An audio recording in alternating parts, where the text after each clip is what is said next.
One area that it is easy to get caught off on in a classroom is giving instructions. There are many times I have given what seemed to me to be very clear, concise instructions, only to hear people after I've given them say things like, "What are we doing? Who am I working with? Who goes first?" So believe me, I know it can get confusing and easy to get caught off on. So I want to share with you a few tips that will help make that work well for you in the classroom. And the first thing I want to share with you are 4 things that people need to know when they are given instructions to do an activity. The first thing they need to know is, why are we doing this activity? Now, that can be quite lengthy. That might be in context to other things you've done in the classroom and maybe help them to understand the purpose behind the activity. Or it can simply be a bit of a tease, or it may just simply tell them that you're moving on to a new topic. In some cases, all you'd have to say was, we're going to do an activity now that's going to introduce our next topic. So you decide how much you need to tell them, but they need to have at least some introduction as to the purpose of an activity. The second thing they need to understand is who they're going to be working with. Am I working by myself? Am I working with a partner? Or was this our whole table? And that's usually fairly straightforward to share. The third thing is, what are we supposed to do? What resources are we using? What decisions will we have to come up with? Or what do we have to share at the end of the time we've been allotted? And the last thing they need to understand is how much time they've been allotted. So people can make a decision around how much time they spend discussing an item, maybe before making a decision in the activity. It helps them to kind of understand how deeply they're going to dive by knowing how much time they have. So those are the 4 main things that people need to know. There may be other things, but those are 4 that you'll want to be sure you cover with every set of instructions.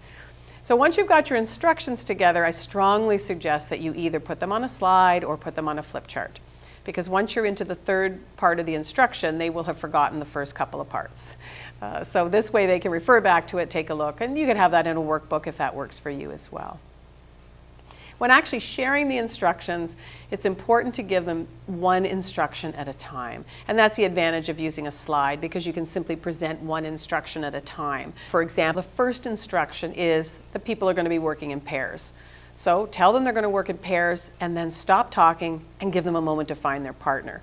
If you don't, if you move right on to the next instruction or the next 2 instructions, they're going to be thinking about who they're going to work with. I want to work with her, I don't want to work with him, whatever. And they won't be listening to you. So as much as possible, have them complete an instruction before you move on to the next one. The next instruction in this set of in this activity is that people are going to be standing while they're doing the activity. Once again, let them stand up, shuffle, shuffle, shuffle, get quiet before you give the next instruction.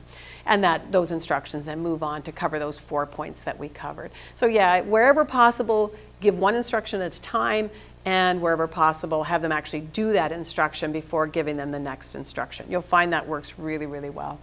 And last but not least, when you are done giving instructions and they've started their activity, move out of the area, go to someplace quiet, don't get involved. I strongly suggest as a facilitator you let them do their activity without your involvement, unless your involvement is structured into it.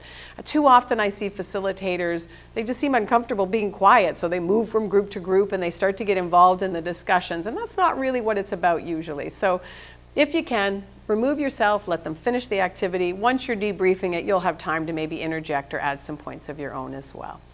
So those are my tips for giving good instructions and making sure that people understand them.